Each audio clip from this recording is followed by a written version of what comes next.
क्या युधिष्ठिर ने द्रौपदी और कर्ण को एक साथ शयन कक्ष में देख लिया था? क्या द्रौपदी कर्ण से प्रेम करती थी? और क्या सच में इस वजह से श्री कृष्ण ने कर्ण को छल कपट से मरवा दिया? क्या आप जानते हैं जुए में हारने के बाद द्रौपदी के साथ दुर्योधन ने कैसा दुष्कर्म किया था? दोस्तों, महाभारत में रहस्यों की कोई कमी नहीं है। महाभारत का ऐसा ही एक रहस्य है, द्रौपदी और कर्ण की अनसुनी प्रेम कहानी, जिसे देखकर आपकी आंखें खुली की खुली रह जाएगी। जुए में हारने के बाद पांडवों को 12 वर्ष के लिए वनवास में जाना पड़ा था। करते हैं पड़ा होगा वनवास के दौरान एक दिन द्रौपदी ने एक जामुन के पेड़ पर एक जामुन का गुच्छा लटकते हुए देखा। द्रौपदी ने उस गुच्छे को पेड़ से तोड़ लिया। इस बारे में जब भगवान श्री कृष्ण को पता चला, तब वो तुरंत द्रौपदी के पास आए।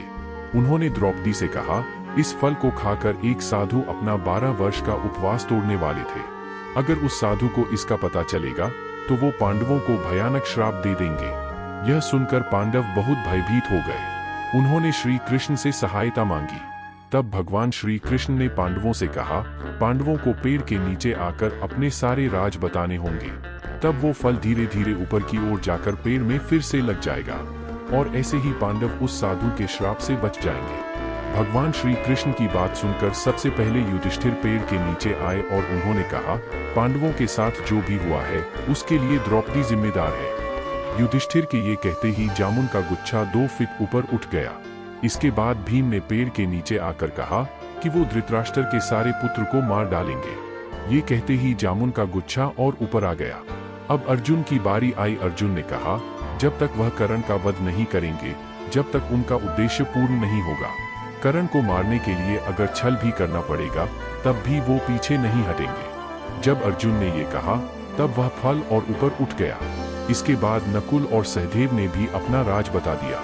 अब द्रौपदी की बारी आई। द्रौपदी ने कहा, मेरे 5 पति, मेरे 5 ज्ञानेंद्रियां हैं। मैं अपने पतियों के दुर्भाग्य का कारण हूँ। मैंने ऐसी गलतियां की हैं, जिसके कारण आज भी मुझे पछताना पड़ रहा है। द्रौपदी की ये कहने के बाद भी फल ऊपर नहीं गया। तब भगवान श्री कृष्ण समझ गए कि द्रौपदी जरूर सबसे कोई राज छुपा रही है, जिसके कारण ये फल ऊपर नहीं जा रहा है। तब उन्होंने द्रौपदी को सब कुछ सच सच कहने के लिए कहा। तब द्रौपदी ने कहा, मैं अपने 5 पतियों के सिवा एक छठे पुरुष से भी प्रेम करती हूँ। वो छठे पुरुष है महारथी कर्ण। मैंने जाति के कारण कर्ण से विवाह नहीं किया था। लमे से एक है भील महाभारत, और भील महाभारत में ही इस कहानी का उल्लेख है। मूल महाभारत में कहीं भी द्रौपदी और कर्ण में प्रेम की बातें नहीं है। दोनों ही एक दूसरे से बहुत घृणा करते थी। लेकिन मूल महाभारत के अनुसार अगर कर्ण चाहते तो वो द्रौपदी से विवाह कर सकते थे। ज्यादातर लोगों को मालूम है कि स्वयंवर में द्रौपदी ने कर्ण को सूत पुत्र कहकर ठुकरा दिया था। लेकिन क्या आप जानते हैं, एक बार कर्ण ने भी द्रौपदी को ठुकरा दिया था।